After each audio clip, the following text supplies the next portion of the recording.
Bienvenue sur edukia.com, la plateforme dédiée aux études supérieures et à l'orientation en Afrique. Je m'appelle Ina et j'ai le plaisir sur cette chaîne de vous donner des ressources qui vont vous permettre de préparer au mieux votre avenir professionnel. Alors n'hésitez pas à aller faire un tour sur Edukia pour retrouver nos fiches métiers, nos interviews de professionnels, l'annuaire de formation mais aussi un test d'orientation. Alors aujourd'hui, je vous retrouve pour un Zoom métier. Donc on va parler d'un métier qui demande de la curiosité, de la capacité d'analyse, mais également de l'anticipation. Et pour ce faire, on a le plaisir d'avoir avec nous Charles qui va nous parler de son parcours, de comment arriver à ce métier et de son quotidien en tant qu'économiste. Merci Charles de ta présence et puis d'accepter de te prêter à ce jeu de questions. Alors, donc déjà, je vais te demander de te présenter pour les internautes. D'accord. Déjà, merci pour l'invitation. Moi, c'est Lévi Charles, je suis économiste de formation. Je pense que c'est assez suffisant étant donné qu'on aura l'occasion de rentrer dans le détail tout à l'heure. Merci pour cette introduction. Alors, une question fétiche que je pose à tout le monde, c'est de savoir qu'est-ce que tu voulais faire quand tu étais enfant? Voilà.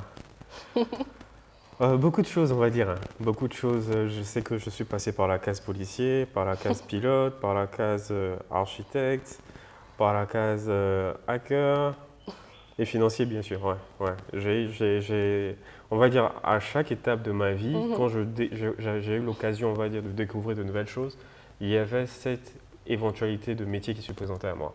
Et donc, vu que j'étais relativement curieux, je voulais embrasser le métier qui allait avec. Donc, à chaque fois, mais ce que je retiens lorsque je fais une rétrospective par rapport à toutes ces envies, c'est qu'une chose revenait, la curiosité. C'était la curiosité, le fait de manipuler, le fait de rechercher, de comprendre, qui revenait à chaque fois dans tous les métiers auxquels j'aspirais. Donc, bon, aujourd'hui, d'une certaine manière, c'est ce que je fais, mais bon, voilà. Et c'est le mot-clé d'ailleurs qu'on a dit au début par rapport au métier d'économiste, en sachant que justement l'orientation, enfin je le rappelle, c'est une question de fil rouge, beaucoup de fil rouge. Donc quelque part, on peut avoir l'impression que c'est disparate, les différents métiers que tu as cités, mais au final, il y a quelque chose qui te guide. Bien sûr. Voilà, quelque chose ou plusieurs choses qui te guident dans un choix d'orientation que tu fais. Bon, ça c'était ma petite parenthèse d'orientation. Du coup, ce que je vais te demander maintenant, c'est est-ce que tu peux nous dire en quoi ça consiste le métier d'économiste? D'accord. Parce que je sais que beaucoup de gens se demandent, quand on fait une licence, par exemple, économie-gestion, on a le choix. Oui. En général, on choisit gestion. Beaucoup de gens choisissent gestion parce qu'on ne sait pas exactement ce qu'il y a dans l'économie. Est-ce que du coup, tu peux nous en parler, s'il te plaît? D'accord. C'est drôle que tu le dises parce que je me rappelle qu'on était justement en licence. Au fur et à mesure qu'on évoluait, le nombre d'étudiants diminuait. Et en licence, on était une dizaine. Après, on s'est retrouvé à 8 et à peut-être pratiquement 5 ou 6 selon les spécialités. Donc oui, c'est vrai que le nombre diminue au fur et à mesure.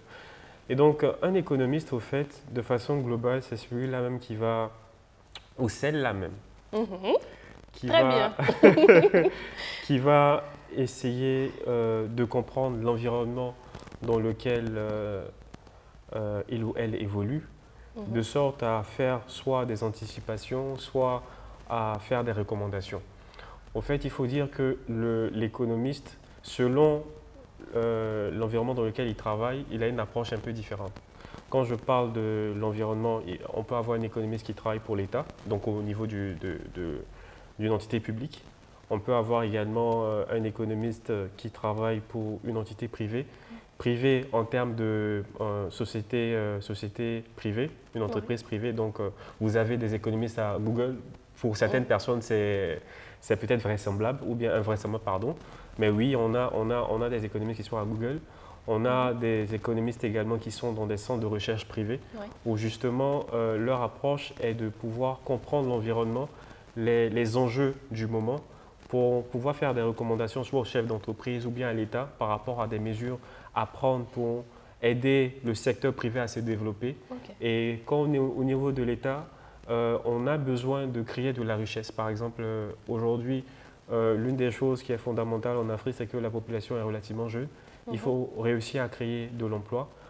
le rôle fondamental de l'État, ce n'est pas de créer de l'emploi, mais c'est de créer les conditions justement pour que le secteur privé crée des emplois. Okay. Donc l'État, au niveau de l'État, il doit avoir des économistes pour justement penser qu'est-ce qu'on doit faire ou bien quelles sont les priorités qu'on doit mettre sur la table pour dire voici un secteur qui doit être développé et donc on crée les conditions pour que le secteur privé vienne investir dans ce secteur d'activité, venir créer de la richesse, venir créer des emplois et bien sûr contribuer au bien-être de la population de façon globale. Ok. Ok, et du coup, justement, à travers l'exemple que tu viens de donner, on voit bien que être économiste, ça prend en compte plusieurs dimensions. Nous, on en a parlé plus tôt, mais l'idée aussi, c'est de savoir qu'il y a le côté social, mais également le côté politique. Est-ce qu'il y a d'autres dimensions, justement, qu'on n'appréhende pas forcément dans le métier d'économiste? De l'extérieur, on a l'impression que l'économie, c'est l'une des choses, quand tu dis que tu es économiste, on te dit en même temps, c'est vous avec les chiffres encore et tout. Ce que je dirais, les chiffres interviennent qu'à la fin, pratiquement à la fin pour certains économistes.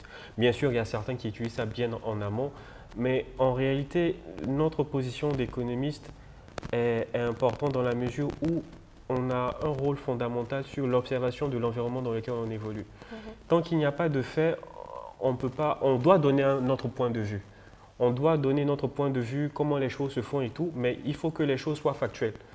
Et il faut qu'on conceptualise. Et donc, pour cela, on a des hypothèses. Quand je parle d'hypothèses, pourquoi aujourd'hui, on va dire, l'e-commerce se développe? Est-ce qu'il y a un besoin par rapport à ça? Et donc, là, il y a, comme tu as à le mentionner, la sociologie. Comprendre les habitudes de consommation des personnes, comprendre les habitudes de vie des individus, qu'est-ce qui caractérise telle population ou telle population. Et à partir de ce moment, on essaie de comprendre des phénomènes. Et c'est là, on va dire après que les chiffres vont rentrer, donc il y aura de la statistique, il y aura, est-ce que ce caractère qu'on a pu observer ou bien cette caractéristique de cette population, tout le monde a la même caractéristique ou bien c'est un groupe de personnes qui a ça. Donc on va chiffrer et après on va mettre des hypothèses dessus. Ils réagissent comme ça parce que, et donc on va faire des tests. Et là, on va avoir de l'économétrie. Là, je vous ai parlé de différents domaines, sociologie, statistique, économétrie, des hypothèses qui vont à la fin nous dire oui, ce qu'on a vérifié, c'est vrai. Et il y a une relation qui existe entre tel phénomène. Et donc, voici, on peut faire une telle conclusion ou telle conclusion, en fait. Donc, il y a beaucoup d'observations en termes d'habitude de travail pour un économiste. Il y a cette capacité à être capable de regarder son environnement, de tirer des informations justement pour faire des hypothèses et après avoir cette capacité de mettre en relation des choses qui au début ne sont pas forcément, on va dire, comment on appelle ça, n'ont pas de lien forcément visible. Ici, on est en Côte d'Ivoire. L'une des caractéristiques ou bien l'une des valeurs fortes, c'est qu'on est un pays de cacao. On a une économie qui a une part importante qui repose sur l'agriculture et notamment sur le cacao. Et donc, quand on a au niveau de l'Asie des personnes qui, avec le corona par exemple, qui soit pour les fêtes de Pâques ou bien pour les grandes fêtes, il y a le confinement. Ces personnes ne décident pas, mais il y a d'autres priorités, il y a d'autres dépenses qui sont mises en priorité. Et donc, justement, tout ce qui est exportation de cacao, stop à un moment donné, du fait justement du confinement et tout. Et les habitudes ont changé parce que les personnes, on va dire, ont priorisé leurs dépenses. Donc, ceux qui exportent les produits, il y a un ralentissement qui est observé. Donc, vous voyez très bien qu'un phénomène qui arrive là-bas, parce que indirectement, nous, on est exportateurs, voici le lien qui peut être créé. Et l'économie, c'est sa capacité à regarder cet environnement qui évolue et mettre en relation et puis voir à la fin que la situation du Covid, la crise sanitaire aura certainement un impact sur l'économie ivoirienne parce que les effets de restriction ont fait que les habitudes des personnes ont changé et ils préfèrent mettre leurs dépenses, au lieu de dépenser même déjà, parce qu'ils ne vont pas au restaurant et tout, ils ont réduit leurs dépenses, ils préfèrent avoir une dépense de sécurité, ce qui fait que là, ils vont dépenser moins pour la consommation et notamment pour le chocolat. Effectivement, c'est très clair. Avec cet exemple-là, surtout qu'on vit, c'est très clair. Ok. Et pourquoi tu t'es orienté vers l'économie? Cette envie de comprendre, ouais, je pense que c'est ce qui m'a amené en économie, parce qu'en réalité, ça n'a jamais été mon premier choix. Ok, vas-y, l'économie développe. n'a pas été mon premier choix. C'est cette curiosité qui m'envoyait à chercher, à regarder. J'aime chercher, j'aime fouiner, j'aime comprendre les phénomènes. Et à la fin, on va dire, ça a été l'une des raisons pour lesquelles j'étais happé par l'économie. À un moment donné, c'est drôle en fait, parce que là je revois encore tous les métiers auxquels j'ai été sensible et tout. Mais l'économie, véritablement, c'était de comprendre pourquoi. En réalité, je suis venu à l'économie parce que je voulais avoir des réponses à des pourquoi. Voilà. Ok. Des pourquoi qui concernaient donc… Qui concernait mon environnement en fait. Ok. Pourquoi on réagit comme ça? Pourquoi on a tel phénomène? Pourquoi? Ok.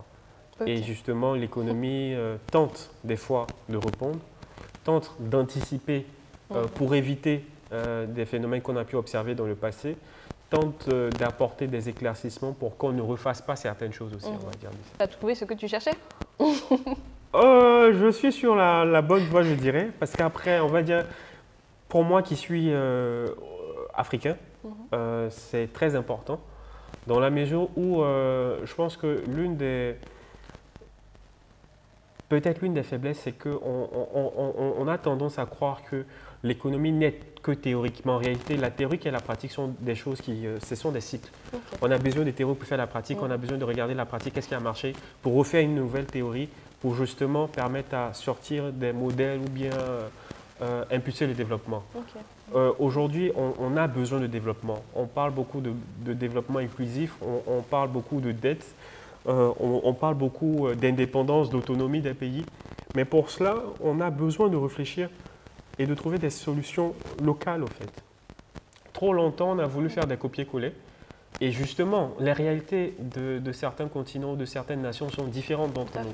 Et le culturel, le contexte, les relations, et c'est là où justement le social aussi rentre en ligne de compte, les habitudes de vie ne sont pas pareilles.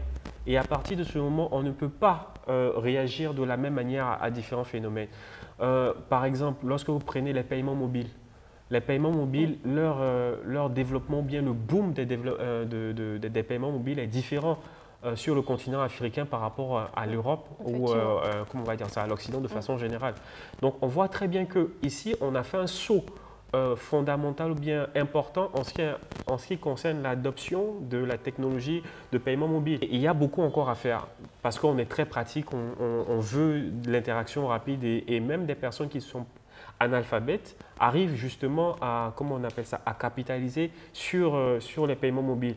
Et justement, c'est l'une des réponses, on va dire, au faible taux de bancarisation qu'on peut observer sur le continent par rapport à d'autres places. Donc, justement, moi, mon ambition est de répondre aux problématiques du continent. Et l'une des problématiques, c'est l'emploi qu'on va justement observer, qu'on observe déjà, mais qui va s'amplifier. On a la sécurité aussi.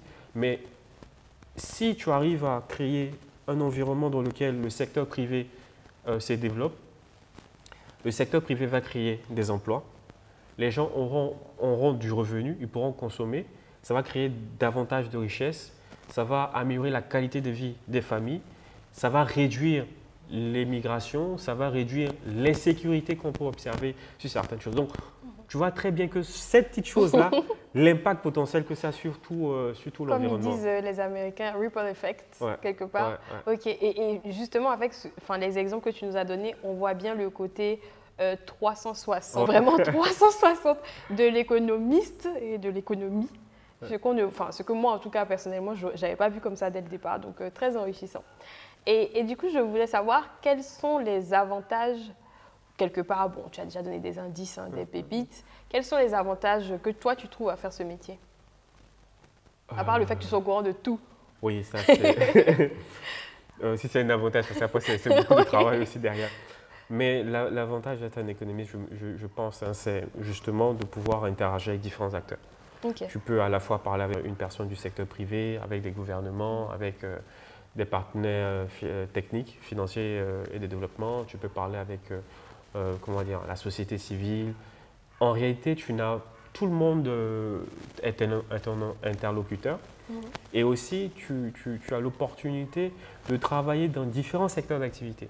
Parce que des fois, on pense que économie, ça veut dire juste être dans un bureau là-bas reclus. Non. Tout à l'heure, je donnais l'exemple de Google. Tu peux travailler dans le secteur privé, tu peux travailler dans l'agro-industrie, tu peux travailler dans l'informatique. Parce qu'en réalité, l'économie s'adapte à tout environnement. Ce qu'on recherche d'un économiste, c'est sa capacité d'analyse, c'est sa méthodologie de travail, c'est sa capacité à nous dire, à identifier des problèmes, à identifier des phénomènes et puis à nous apporter des recommandations, des solutions. Tu vois? Donc, une fois que tu as ça, tu peux te retrouver dans n'importe quel secteur d'activité. C'est drôle de le dire, mais il y a des économistes de droit. Il y a des économistes comment on va dire ça, dans l'assurance aussi. Donc là, il y a une branche de l'économie qui se développe qu'on appelle l'économie comportementale. Bon, bien sûr, elle date de longtemps, mais là, elle commence à avoir de l'envergure du fait justement de la manière dont les habitudes de consommation, où on repart, on est plus sensible à l'écologie, on est plus sensible au partage et tout. Donc, on essaie de prendre en compte, on va dire, ces habitudes des personnes-là pour pouvoir voir qu'est-ce qui se développe ou bien quelles sont les grandes tendances qu'on aura dans les années à venir. Ok, d'accord. Est-ce qu'il y a des inconvénients? Oui, bon, contraintes, je dirais plus que des inconvénients. Contraintes dans la mesure où, pour un économiste qui veut exceller, il y a ce truc où tu dois être très sensible à tout ce qui se passe autour de toi. Tu es une éponge en réalité. Tu es une éponge et tu dois être très réactif. Bon, ça peut être un peu fatigant dans la mesure où tu vois tout en connexion. On va dire ça comme ça.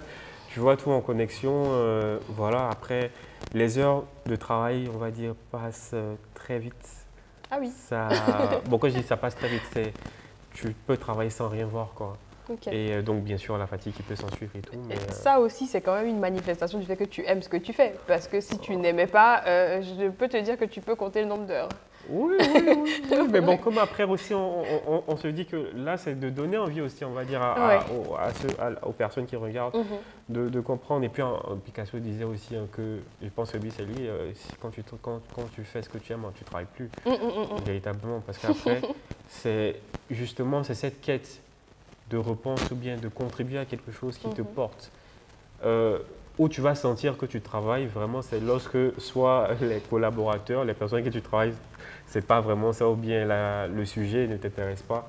Mais ce sera la passion, ce sera cette quête de « il faut que j'ai une réponse qui va te driver jusqu'à la fin ». Bien sûr, à la fin, tu vas sentir la fatigue, mais ce sera une fatigue avec du plaisir. J'aurais fait tout ce qu'il fallait pour obtenir un résultat et je suis content, satisfait du résultat que j'ai pu atteindre en fait.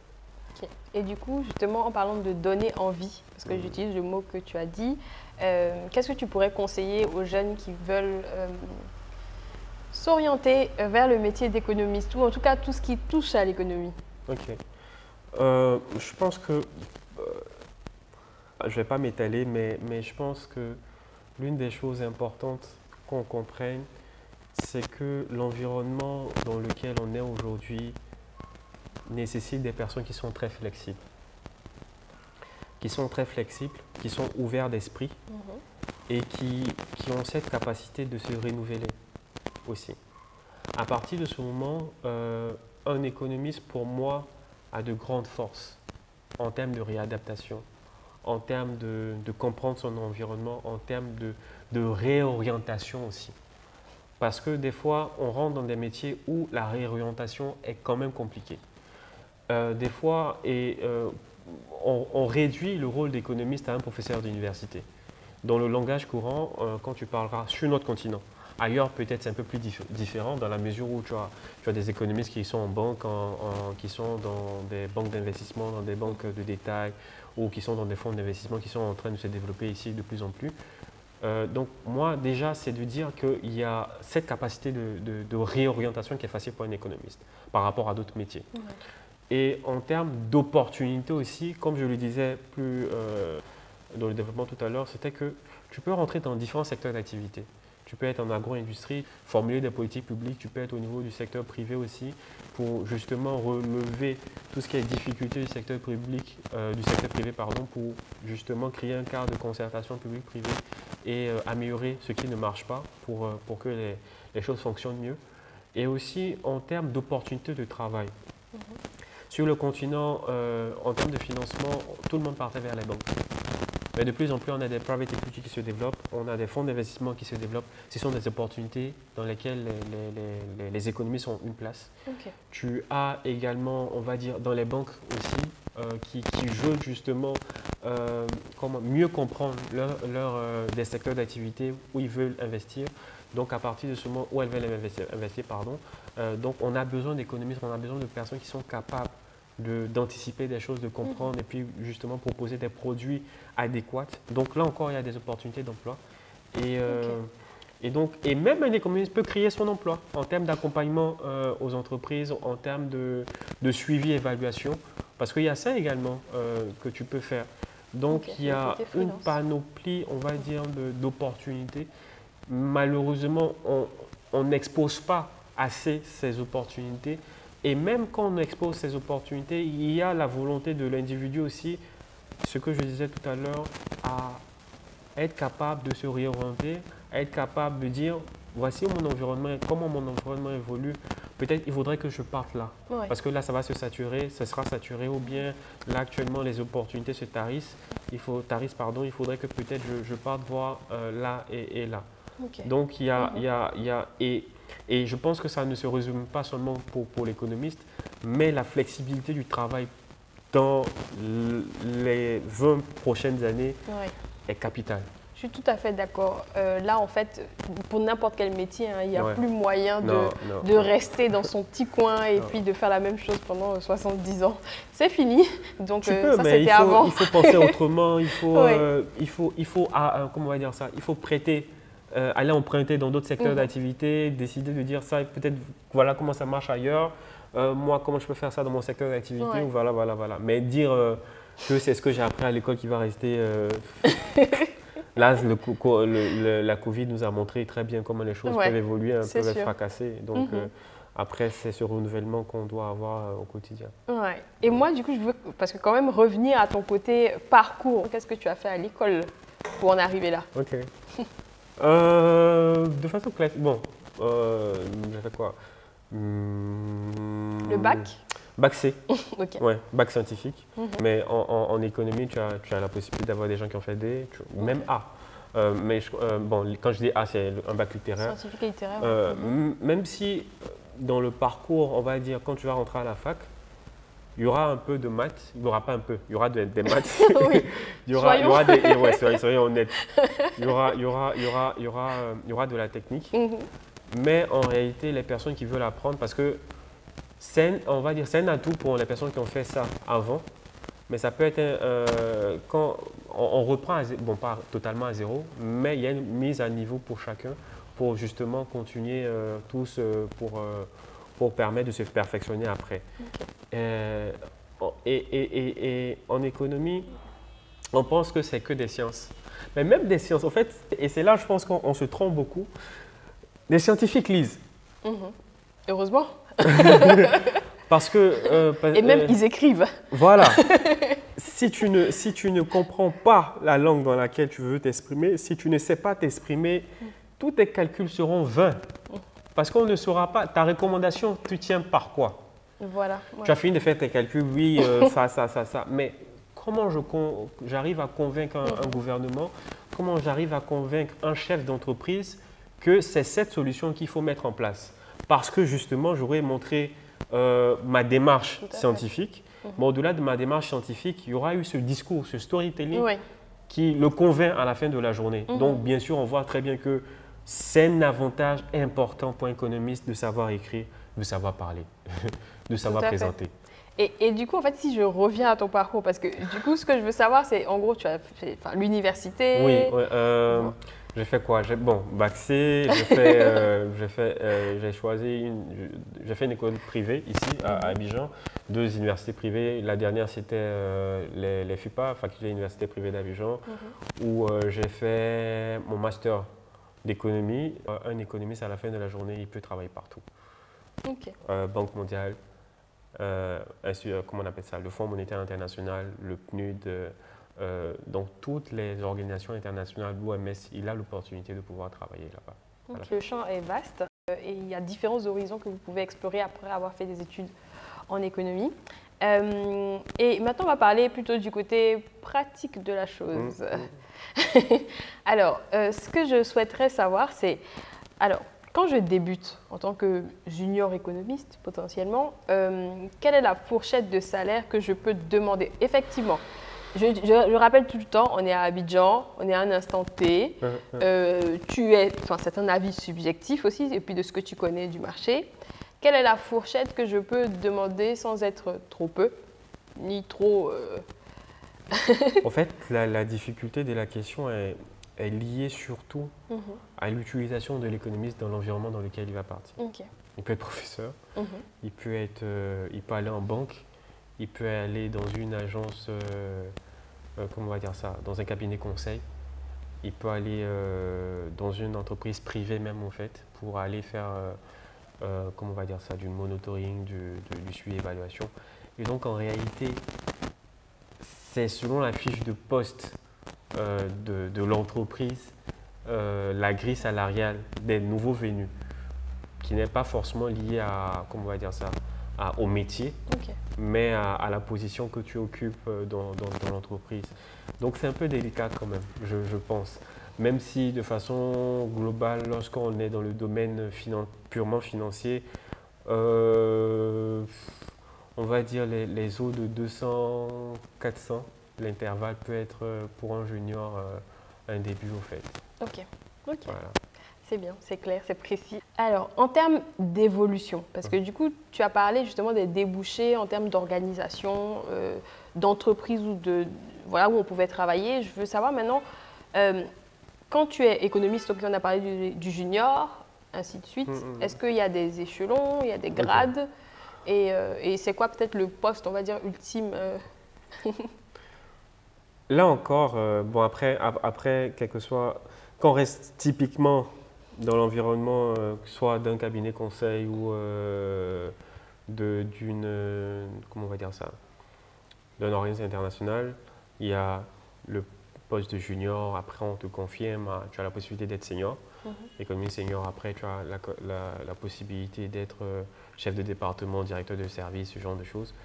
Tu as la possibilité également d'être économiste principal, un peu celui qui chapeaute les différents travaux et tout. Après, tu as la possibilité pour, on va dire, des organismes qui sont qui ont plus de poids, la possibilité d'arriver au comité de direction, la vice-présidence comment on appelle ça, une vice-présidente, tu as la capacité d'occuper un poste de vice-présidence lorsque l'organisation est relativement grosse et grande.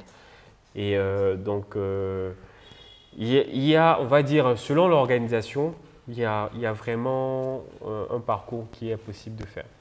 Pour un junior, traditionnellement, junior, senior, principal, directeur du département et directeur même d'un service entier, quoi.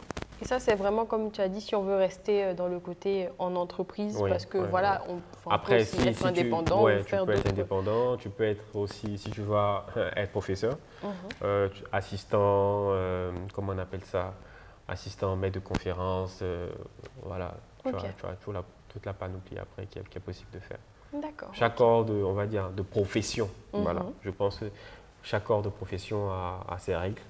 Je te laisse le dernier mot, on va dire, pour la fin. Est-ce que tu as quelque chose que tu voudrais partager en plus de ce qu'on a déjà échangé?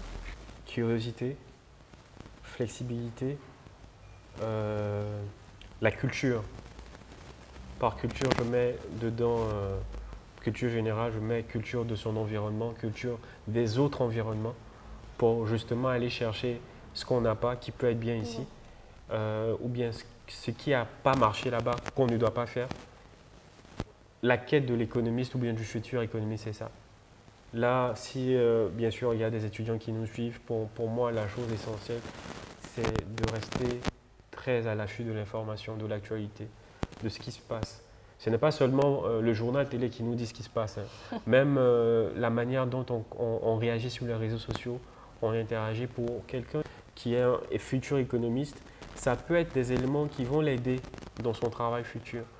Quand il va discuter avec des personnes, il va dire, mais là, l'impact que ça a eu parce que, en réalité, voici les réseaux sociaux, voici ce qu'ils ont eu. Lorsqu'on regarde ceux qui, comment on appelle ça, qui fréquentent les réseaux sociaux le plus, c'est tel groupe de personnes et tout et tout. Et justement, si on veut mener telle politique, il faut qu'on fasse ça à travers ce réseau. Il faut. Et c'est parce que cet individu aura eu, on va dire quoi, la curiosité de regarder toutes ces choses-là autour d'elle pour identifier les leviers futurs sur lesquels on pourrait appuyer. Et je pense que dans tout, il faut se dire qu'on doit travailler. On ne doit pas rechigner à travailler, on doit prendre plaisir à travailler. C'est clair que ce n'est pas toujours évident, mais à la fin, le résultat final est très gratifiant. Le travail d'économiste, en réalité, je pense, il y a beaucoup de choses qui se font dans l'ombre pour qu'à la fin de la journée, ça apparaisse très limpide quand tu viens dire « Oh, allez acheter ça parce que c'est bon. » Mais on te regarde économiste parce qu'on sait que quand tu nous dis ça, c'est une recommandation parce que toi, tu as fait toute la réflexion qui est derrière pour nous dire on n'a qu'à qu'on parte acheter ça ou qu'on fasse ceci. Donc, pour moi, soyons flexibles en tant qu'économistes, soyons curieux et cherchons à apporter des réponses à notre quotidien en tant qu'économistes. Et cela, de façon générale, dans le monde entier, mais cherchons des réponses locales à nos problèmes. Parce que ce sera très concret et ce sera réel. Il est vrai qu'on a des problèmes de données, on a des problèmes pour… Et justement, parce qu'on a des problèmes de données, pensons autrement. Comment on peut faire pour avoir des informations différemment? Qu'est-ce qui peut nous permettre de lire des choses différemment? Sortons du cadre dans lequel on nous a éduqués. En réalité, quand on veut maîtriser quelque chose, une fois qu'on maîtrise quelque chose, on casse les codes. Parce qu'on a maîtrisé la réflexion, parce qu'on a maîtrisé que voici comment, de façon classique, on a l'information. OK, quand on n'a pas l'information, comment on réagit? Comment on fait? Donc, et il y a de la place actuellement, en fait. Ah, vous avez entendu ceux qui cherchent du travail, il y a de la qui se place, posent des questions. Mais il faut bosser. Ça, c'est clair, il faut bosser aussi. Il faut bosser. Avant de remercier Charles pour toutes les pépites qu'il nous a partagées, je tiens à vous rappeler que si, comme lui, vous voulez exercer un métier dans lequel vous vous retrouvez pleinement et que vous appréciez votre activité au quotidien, n'hésitez pas à faire appel aux accompagnements proposés par Edukia.